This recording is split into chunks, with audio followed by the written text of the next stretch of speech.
Po, sister.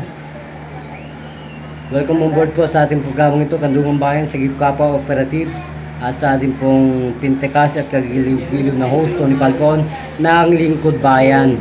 So, nasaan na po yung inyong, sabi po ninyo kanina, maulap na mga mata? Maayos naman ngayon na.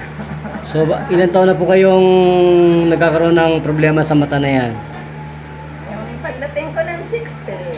Ganun po ba? So ngayon po, bakit po napakasaya ninyo at para po kayong nakakita muli ng panibagong sigla ang mga mata?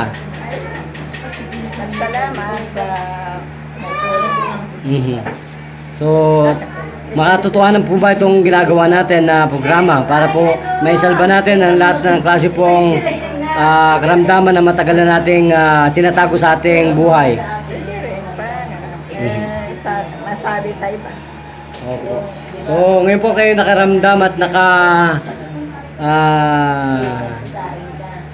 tanggap ng ganito pong blessing, himala sa Diyos. Ano pong gagawin ninyo sa buhay ninyo? Magpasalamat. So, magpakilala na po kayo kung gano'n. Ano pong tunay na pangalan ng beauty natin? Amada Batula. Okay, ilan taong gulang na po ang inyong beauty? 67. Ay, ganun po ba? Baka talaga pong ano na yan, yung batang-bata na. Sweet 60 na po ulit kayo. Bata na ho. Ah, ganun po ba? So, sige po, magpasalamat na po kayo kay Brother Tony Falcon at kay Brother Jun Ogaires. Sige po. Maraming salamat po sa inyong lahat. Okay, kung ganun po, wala na po ba kayo dadagdag, sister? Kung ganun po, magpapalam tayo. Ito pa rin po ang isang nagpapatol at nagsasabi, mahal namin kayo. And I want to say it again. I love you. Mahal ka po kayo ng programang ito.